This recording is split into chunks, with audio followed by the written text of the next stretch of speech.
Que Moutounian Sako qui m'a sauf boussole. Il est le frère de Fali Poupa. Il est le cousin de Fali. Il est comme mon fils à Fali. Au-delà qui Mobutu ya Fali, Aza Yaya Nae. Yaya Moutazo mais mabatu na ba poto wana. Donc elle a qui c'est que attention à l'inga raison on est qui natika musique. Fallait l'inga lukasu raison mususu pour abîmer na poto. Ça fait très mal, je comprends pas pourquoi que ça est loin bon. Gossip DRC News avec Jazz Kaboumi. Pas ça pour ou contre, comme j'avais dit au début, bah on a raison na bango. Mais nous avons compris que Bolinga Karuit. Bisope Tolinga Harit. Bisope côté à famille à Manix. En fait, tout ça, les formes Manix a de se voir arrêter.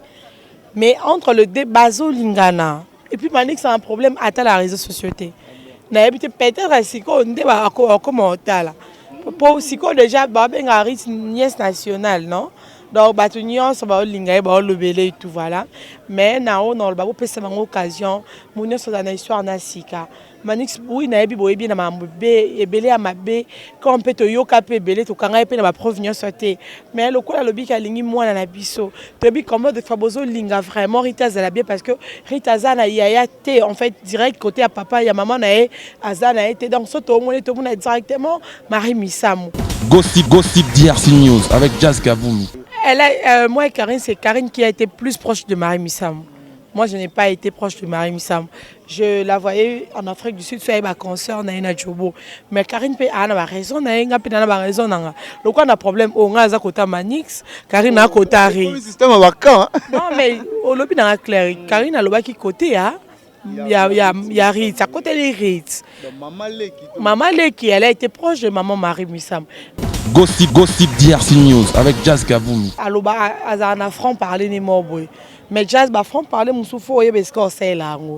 C'est-à-dire, on a l'année intervient à lobby bien que aux années de quoi pas tangana yo na pas taba Congo et puis bah remarque no pour ça na monya on peut m'abêter mais et si kanyo c'est là.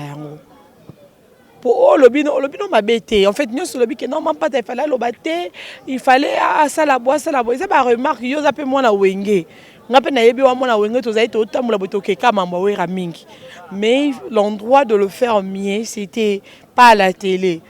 Gossip DRC News avec Jazz Kaboumi. Kabouya, le protégé de Fali Poupa. Ça dépendait de moi. Dans le Ngaba, il petit Fali qui est Kabouya.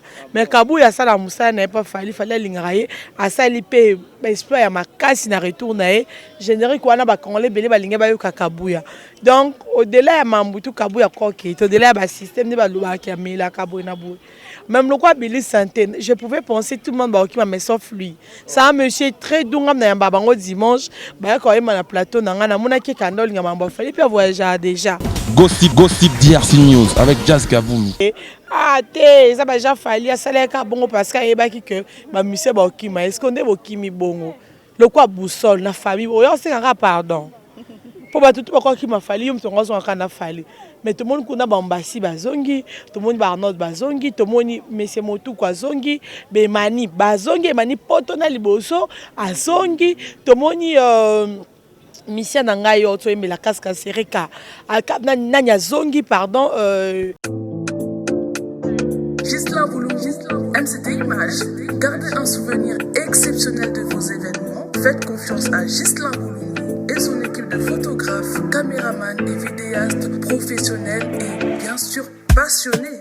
MCT Images, toujours à l'écoute de vos besoins pour les satisfaire en France comme à l'étranger. Vous avez un mariage, un anniversaire, un concert, un shooting ou un clip ou tout autre événement à immortaliser, alors n'hésitez pas à contacter Gisela Boulou au 06 18 49 75 44 06 18 49 75 44 ou sur Instagram MCT International.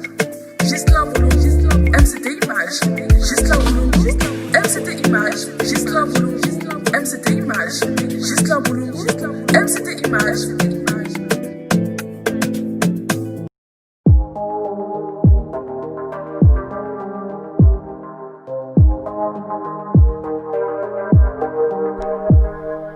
Si vous souhaitez perdre du poids, avoir un ventre plat sans effet secondaire, Herbalife Nutrition est votre solution.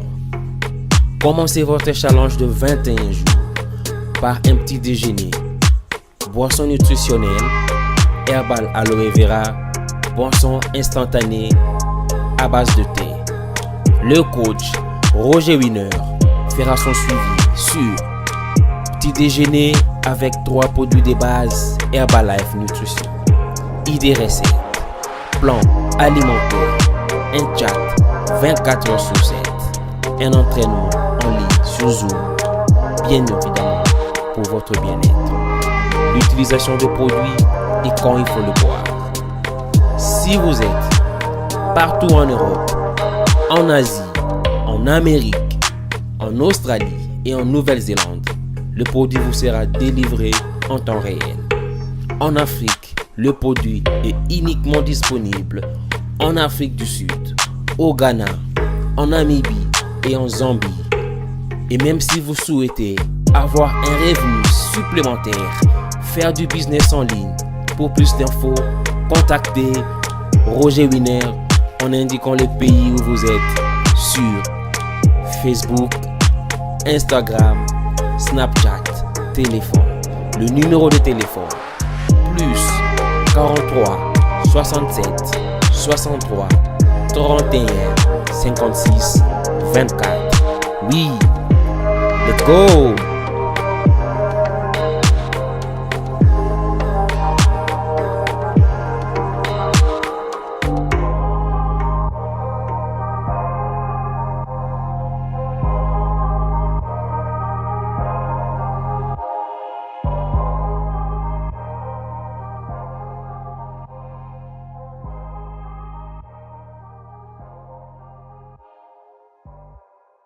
Salut tout le monde, c'est votre artiste Inosbi, les jeunes leaders Yamboka, les Molodo et leaders. C'est juste pour vous recommander de vous abonner massivement sur la best chaîne YouTube, Gossip DRC News, #1 on YouTube, Gossip DRC News. Le savoir ne ment pas. Appelez-moi The Game. Gossip DRC News avec Jazz Gavoulou. Hein? On parle plus trop. Presse en ligne. Avec intelligence, avec sagesse, tout ça. Pas trop de polémique. Parce qu'on mélange pas les torsons et les serviettes. Hein? Nous on est serviettes, on ne dépend pas des torsons. Gossip DRC News avec Jazz Gavoulou. De belles interviews, de belles collaborations, de belles images. Parole de Fabregas. Yo, alerte générale, abonnez-vous sur Gossip DRC News. Jazz, Tokos. Gossip DRC News. Les boss, ah. Merci vraiment à vous tous, vous êtes tellement nombreux à nous suivre en ce moment sur Gossip DRC News, la chaîne pas comme les autres qui ne mélange jamais les torchons et les serviettes. Vraiment un grand merci. Na bateau tout baro disposé tant les lobons en Rolanda. Biso bateau va commenter surtout ba vidéo na biso et puis bateau va partager ba vidéo na biso ça la biso énormément bien mais avant na dédicacer bateau tout balinga biso na Rolinga beaucoup plus na nos invité na ngana zana elelo. Nous avons Fifi Siwa Stone, c'est-à-dire que tout le monde tout sauf rien. Vraiment un grand merci à Dada Oulungo, na Suisse, na la Bengarae, Maman Sociale, et puis aussi à Kokolo, ma lumière d'Allemagne, sans oublier à Oscar Marito, millionnaire à Gondo, Monsieur le Biter, Diogo. Merci aussi à mon ami Megra Mangwana, les banquiers, et puis aussi à Gelor Makalebo. Vraiment un grand merci à ma caméra, na Zabongo, na Sami Sakimo, toi Saki Dila. Et vraiment, il y a Fifi Siwa, la biso vraiment. Bonjour Siwa. Comment tu vas? Oui, très bien. Très bien, moi aussi, très bien même. Bonne évolution, mon camarade. Dieu nous fait la grâce et qu'il est bien, sauf qu'avec le régime, il n'a pas ici. Mais la monnaie, on a maintenir en donc voilà. Voilà. Le haut Orlando vraiment ti a un espace na stand na kermesse, na stand ya Siwa, na cirque. Ba illustré stand ya Siwa Stone vraiment. Mais si on a habité dans le tout mais tout aux actualités, on a biso vraiment sincère et puis à cœur ouvert, il y a expliqué biso ba point de vue en fait. Vraiment premièrement dans l'ingana banana sujet où il y a Sœur Marie Misamo, Rite Misamo, j'espère que vous avez Rite Misamo. Ouais, je la connais. Je la connais. Ma maman il y a libala na désolé kana frère Nabiso Manix, Chipuki, côté Miso Baza pour, côté Miso Baza contre, mais n'évitez si Aston position Isa. Moi je suis au milieu parce que Bato Baza pour, Babi raison Baza pour, Bato Baza contre, Babi pourquoi Baza contre. Mais c'est que je sais, Batunions Baza toujours bato ebele bazolobela la route baa na posa bonheur na ye mais eza obligation te bato nyonso mpe basa na posa bonheur na ye donc tellement sa maman c'est une personne très connue malgré aza sous son vie te mais c'est une personne oyo bato ebele banda osepelane donc rite fois aza na motema ya osupporte na bolingo na bango na bacaprice na bango na besoin na bango donc c'est ça mais ngai naza na katikati parce que chacun de nous aza toujours na histoire asika na vie. Just qu'à vous l'aider, just tiens le but aussi à nos émissions parce que en fait non t'as l'engagement internet Manix biso toza Manix ça ala loko ya ndeko na biso parce que biso to na tambola Tony Coco Fifi Siwa just qu'à vous et puis yo casserole la masse dans Grèce quoi ça ndeko ya Manix et là qui va qui mon boy celle qui va na poste ça va produire ferré mais va na poste un journaliste mon connant sur place baponanga bango moko bon pour Manix ça se bosse plus ça côté anglais et tout donc on commence à travailler na bango na comme petite sœur na bango on a donc kuna to passer ba ton just moi to lié to meli to vendre na ba 0 ya ina ba déposer pas nanga et après wana ba yo peut sanga quand ça moi ya faire ba produire qui pour na animer donc on était devenu une famille après ba Manix ba yo kende poto ba Manix ba Piseben et do Muzamba voyez jana dafka bongazala été après ba yo ya Manix qui matanga akufela qui parents na ye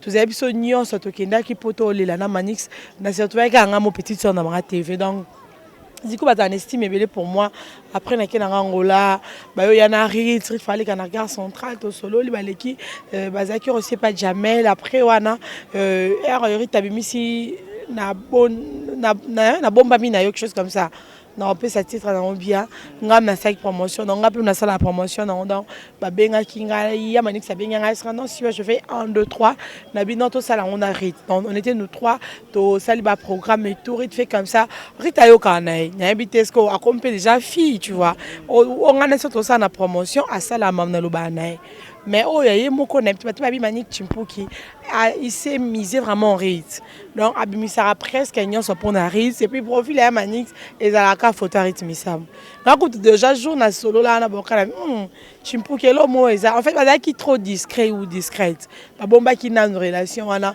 ya mon mokil ba accepter ngo mbala mo bongo te mais mokil zo lo ba trop par rapport qui Rit balié troisième femme si je me trompe pas par rapport à Batou qui Manix a salara babilo on a plusieurs fois où ils a troisième femme déjà à y présentation et puis à relukani sous mususu Batou belé ba na besoin peut-être Rit azala à l'aise na mobile mo na botina noté ouais liba les ana oka mutabo cité wa bo cité liba les abolinga na mutalingao bato Manix abalaki a bien raison ba les bon ça va ça ensemble était alingi Rit c'est qu'il a bien raison arrête mais Rit nazan nan pour na ba o ya lobby mutabi demain c'est l'éternel ngana singa kana entre le fiancé ou la fiancée ba comprendre que ba négliger ba point de vue à ba tout souté et puis Manix il a maintenant compris de asa faire na banani asa faire na ba congolais nyonso mais on sait que je sais jusqu'à preuve du contraire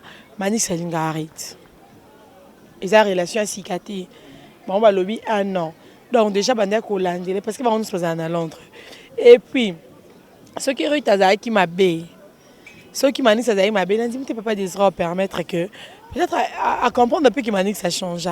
Parce que Manix trop na image. Changeant donc avant Zala qui moi. Oui, avant Zala qui a la musique il y a mon kilde tolobaka. Manix mission préféré na c'est Ferrego là. Mais Zaka ba mission belle ba MB Fabrice Mbaye puis papa Manix tiens naza kolela et puis bratan pa Mbaye.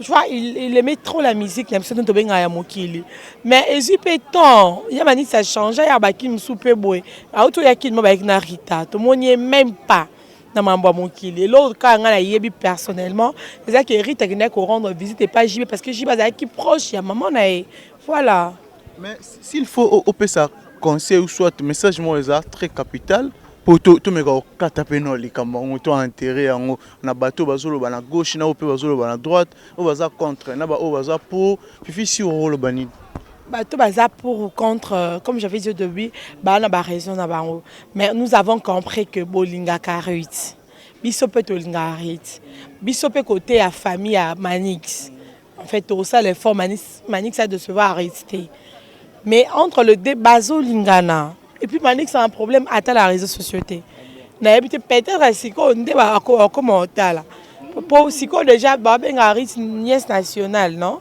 donc batu nyonso ba linga ba lobele et tout voilà mais na on ba ko pesa bango occasion mo nyonso na histoire na sika Manix oui na yebi boyebi na mambe ebele ya mabe quand peut to yoka pe ebele to kanga pe na ba preuve nyonso te mais le kola lobi ka lingi mwana na biso to bi comment de fabozo linga vraiment Rita za bien parce que Rita za na yaya te en fait direct côté à papa ya maman na e azana été donc so to mona directement Marie Misamu mais nzambe ya ba wey et si ka Marie Misamu azali ceux qui ba wey bazana emo ya oloba ceux qui Rita kenzela mabe c'est que libala ne katana ce peut kenzela malamu libala ne continuer nazana na jije bango chéri. Mais réaction il y a concernant Karine Mokonzi yo jija qui ont comment réaction na CGO. Elle a moi Karine c'est Karine qui a été plus proche de Marie Missam. Moi je n'ai pas été proche de Marie Missam. Je la voyais en Afrique du Sud soit ma concert na ina Jobo. Mais Karine peut a na raison na nga pe na ba raison na. Le quoi na problème o nga za kota Manix, Karine na kota ri. Le système vacant. Non mais au lobi na clair, Karine a lobaki côté a il y a Ritz, à côté des Ritz. Maman Leki, elle a été proche de maman Marie Missam. On a bien proche de Moubali à Ritz. Donc, on est des amis, mais on n'est pas obligé de faire un camp encore.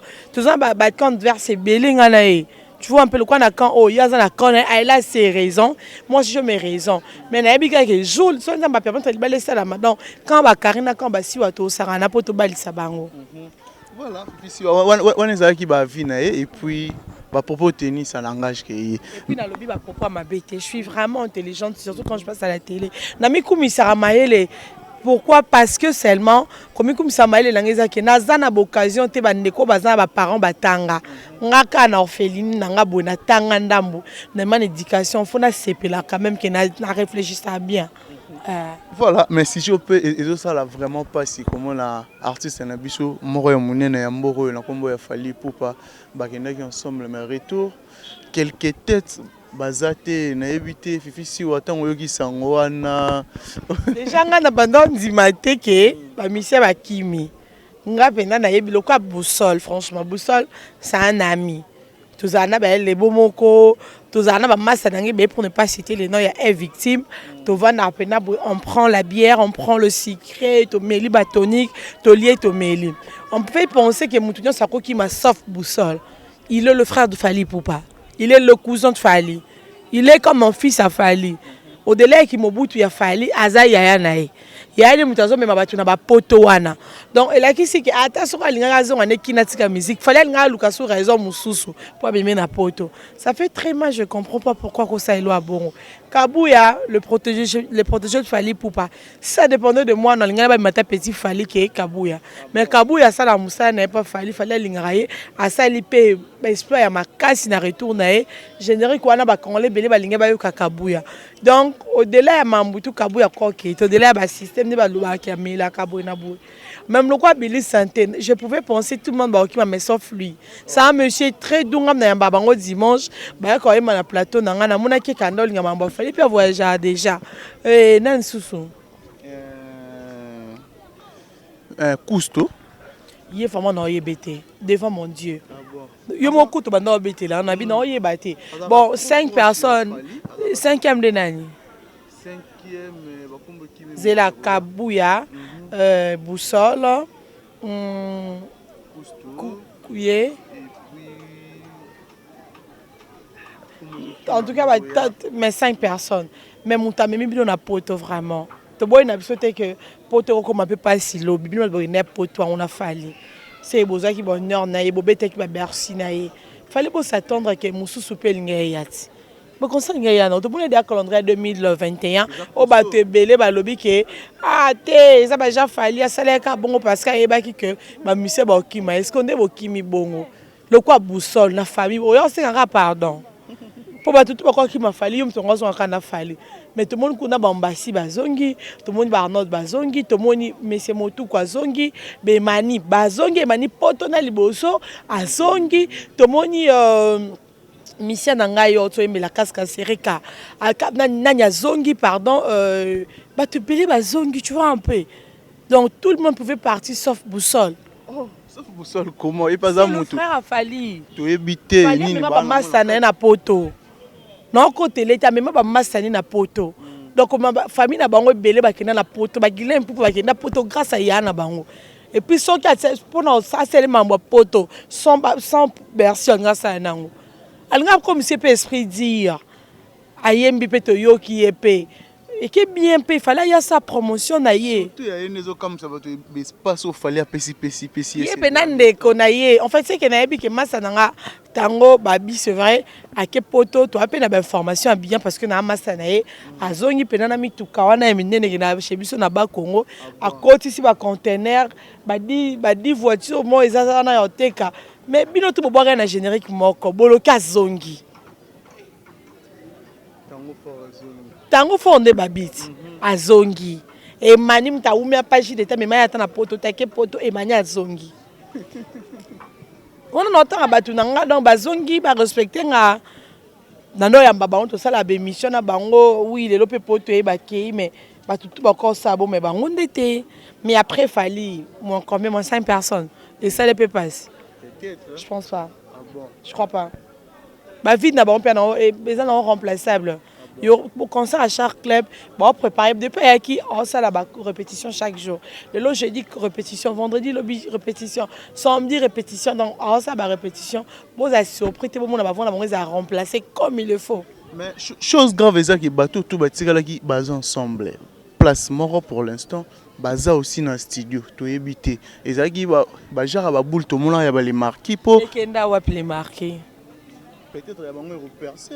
Mouvement monté basangana pona basala musale kendel boso pourquoi kérit ceux qui to ba master poto za baninga ta to a 5 et 5 loté mais so comme on va dans la réunion to ngana va dans la réunion poto déstabiliser on za balinga ne bongote za mbabi quand même que mutu ana tie bino na kombo na e atia na liste poto ba prise en charge ya ki ba ko pe ça peut falloir dossier pour amemer bango mais na mona mouvement monté simba depuis sera academia pas ba samchitu. Tu as les marques, la meilleure voix du monde. Il y a Congo, na biso frère Egola en mariage, on a JDT Moundopo, Bill Clinton, Basangana et Pessa et l'autre côté. Oh. Héritier Wata aussi quelques personnes va autour long, va salarié long là-bas. Dans ce qui wapi. Mais il y a émission morale, bosso ça va le pananga. Trop c'est trop, on a compris non trop c'est trop. Je on a séqué bon, on a pas d'acheter et pas d'acheter. Et ça on est sokuta na Wata trop c'est trop na Aston. Musique, au-delà musique qui bon moto faut ça l'humanisme. Il y a de séparation to kabwan na lobara likambuna yote, yo lobara likamuna ngate. Wana so to kuta so na balinsu to renew relation na to renouveler ango. To sala na biso. Mais bino de bokenda wana skota na mito. Paralingo batika na kwena to moni arkeli na kwena ye pas d'acheter na ba jras ba zongi na ba on a ti moi ta ba préparer siko mionge mi démon. Voilà un peu. Parce que beaucoup zongi la bolongo na Kinshasa, beaucoup longola, beaucoup zongi en Angola et pas fan clubs et m'acheter. Voilà, mais arrivé à Fali Poupa Ngombi wana en aéroport aujourd'hui encore. Aoumele. Et moi baki le retour du king, il est rentré chez lui au pays. Royaume na baki ne recevoir king na bango. Voilà. Voilà, Lelo Ferregola. Bientôt Harmonie. En Europe déjà, Azo préparé Abimsa Single 0. A annoncé que Azo Bimsa Rumba Trap. Cette semaine déjà, Abimsa Nzembo Moko. Ils ont match boy, mambo ba non manqué biso. En fait biso to yaka dimanche na TV, to ngato ya na ba actualité quand même qui. Tu vois un peu matière pendezali to le belasiko King to Sisi na King to Lobeli Manik Chimpuki parce que c'est l'homme de l'actualité. Et puis nous parlons de faire rigoler ça doit amener dynastie, tu vois un peu. Dynastie et un mélange, et un mariage. Il y a ba voix ya wenge tout au manka. Ça dit bateau bazwa occasion te ba yo katam susu toyoka ngokala toyoka Serge Mabiala ba oyemba na ferry toyoka ngokala pangie mama kanda de la forêt papa formidable que je salue siko to za na opportunité toyoka ba on a dynastie et ngala ote ko ngam mutali boso na ote ko supplier Weranson ayemba na dynastie. Je te jure na yamba qui dimanche passé na bingiama invitation à faire ngamo na lobby yo yo lo ba on nga binga ite oyemba na dynastie.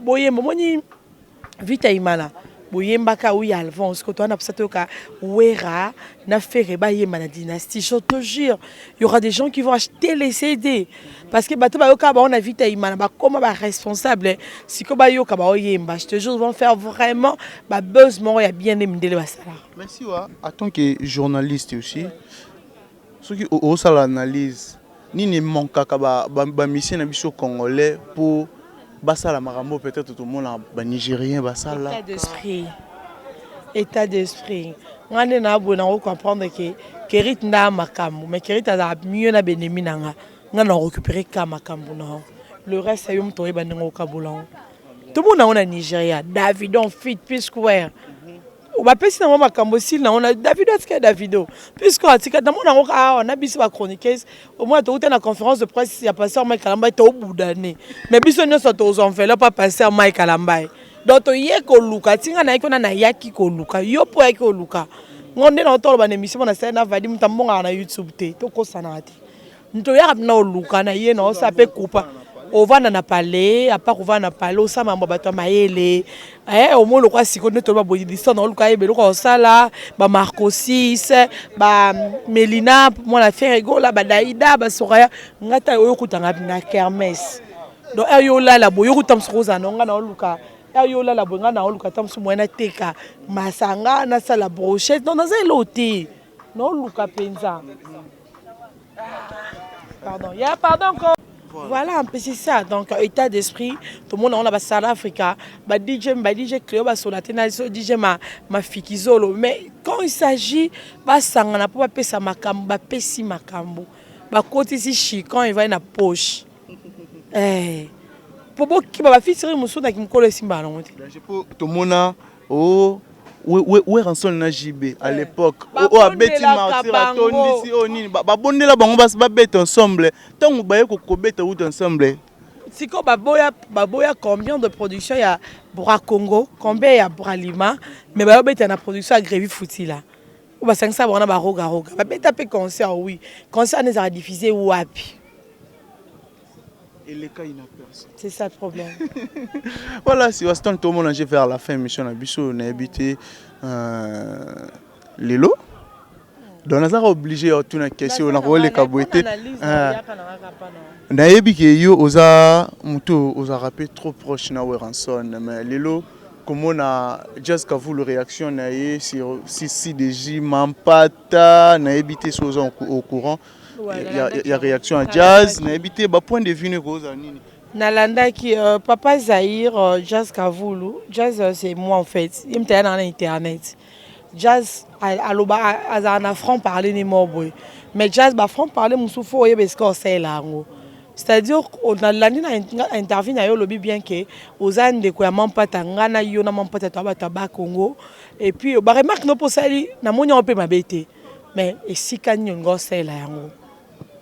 Pour le bino mabete en fait nous sur le bi que non même pas il fallait lobaté il fallait ça la bois ça ba remarque yo zape moi na wenge ngape na yebi wa moi na wenge to zaite otamula boto ke kama mbo wera mingi mais l'endroit de le faire mieux c'était pas à la télé. Il fallait d'abord commencer par inbox so monique même pas ta ayoki yote moi y a dans la télévision parce que ngana to benga na chaque jour to komanara. So ben on a personne numéro mère États-Unis on appelle ça. C'est une femme qui est ouvrable à Solane bien, à Zabien à Bazudien sont malgré quand même que relation à la limite nango. Mais chaque Kavoul osa moi na Yawenge, osa mutu ya maison mère, osa ba un pas na maison mère émission na wana et sunga pe banalise sunga pe maison mère non. Pour dans la place il fallait banana na inbox. So et simbi tongo ya na public. Voilà.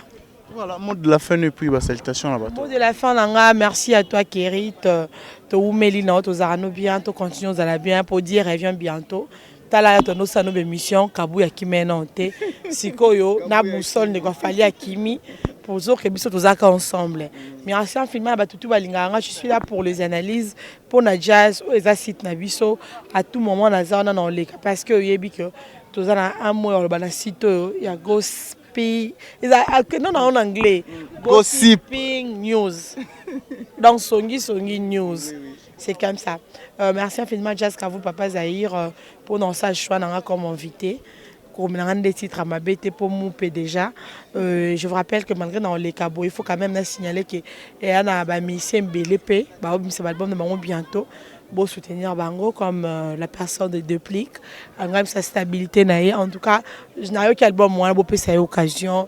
Il y a bien affilé par d'autres albums. Il y a Fabricas qui doit jouer dans Showbuzz, moi, Oezoya, il y a Brigade Sarbati, il revient à la RDC Congo, il y a Héritier Mianchmi de Moiso Bima. Donc on est là pour tout le monde, Kofi Olomide, Azana Barbecue, ne week-end, oui, mais au Luka Betapé, qu'on en Europe, pour dans ces pays Sabatunion, Sozaïka, Otego fêté, anniversaire en Aéron, Raja Kula Ototi Kapsopi à son âme, Texas, Nabiso, comment Kachar Nabiso on est là aussi surtout l'équipe va retenir à Tamouké voilà parce qu'on est au ça la culture. Merci infiniment maman Nina Boka papéri qui est difficile Luka Makambo, merci pour tout. Et puis Jeannette qu'il faut ajouter Sali, Madeleine depuis Londres ajouter Sali, Berado le prince des Amunda, monsieur Berado, merci pour tout. Berado le prince des Amunda son a kena ngambwana na pesa apocalypse bela de Guzman de Gamatos mbote nangai pa patron le Adolphe Mouté Bachila Mouina mbote na ye na pesi mbote papa pi flash na net nzongo Hervé Katangala ya Fanny Ben Willy les Gabonais la puissance mondiale, bonjour à toi. Je dis bonjour à Christoupa corps présentiel mbote na Arlène Woko Adi Lamoira, mon ami à moi, félicitations pour son enfant. Elle c'est ma sœur en tout cas na linga na ba condition tout. Elle s'appelle Ariachou Louyeye. Il y a Mike, elle est ma super papa. Ariane Louyeye, la maman de fille. Elle ma Mike, elle est ma super papa. La jumelle de Jaria Louyeye. Je te salue, j'ai beaucoup de personnes. Hein. J'ai beaucoup de personnes que je ne sais pas où me limiter. Je salue Patrick Kameka, homme jaune. Patrick Kameka. Son a Kekuna, ici, à Western, ils allaient appeler Malamu. Makamyo Sarabia, Yves Malou, Kinshasa Makambo. Pour célébrer Yves Malou, merci pour tout. En tout cas, il y a les beaux Moko, il y a Christine Moko, Bosé Bélé Boulinganga Mingi. Son zamba revenir dans un abino. Son a le bain ma bé. Limbisinga, mais mon numéro de téléphone c'est le 084 00243 84 444 79 00 00243 84 444 79 00. Je ne parle pas d'une personne, surtout quand elle n'est pas là, parce que je ne connais pas sa vie et la moindre de choses, je ne maîtrise rien sur la personne. Donc abonnez-vous à site Nanga Siwaston TV, beaucoup d'amour, l'international. Edingoye Momo, mon personnel. Edingoye Momo, mon personnel. PC Langambote pas Zadi Okazadi. ZK, bisous à toi. Voilà, merci aussi à Edingoye et Momo Djogo. Monsieur le Bitter Edingoye. Langambote pas ya muta pesa ngateti. Aibsanga la sa elorote menaza ndepena na lolendo. Denis Betu ya colonel Tshisekedi. Maman Denis Betu ya colonel Tshisekedi, il y a vraiment un grand place aux alliés. Colonel Tshisekedi, colonel full na biso moko mon beau follow moi-même. Denis Betu nanga ya motema cash lady, boss lady, mbongo lady, nyonso lady. Non, ils ont qu'elle est bien. Denis Betu nanga en tout cas une bénédiction de la part de l'Éternel. Il y a normalement besoin de place humaine.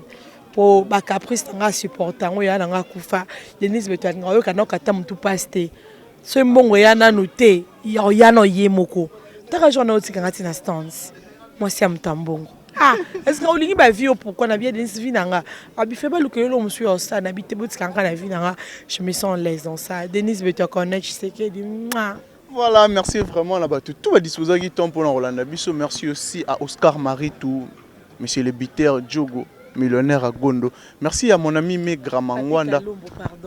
Papi Kalombo, mtoto embela casque sirika poison azongi.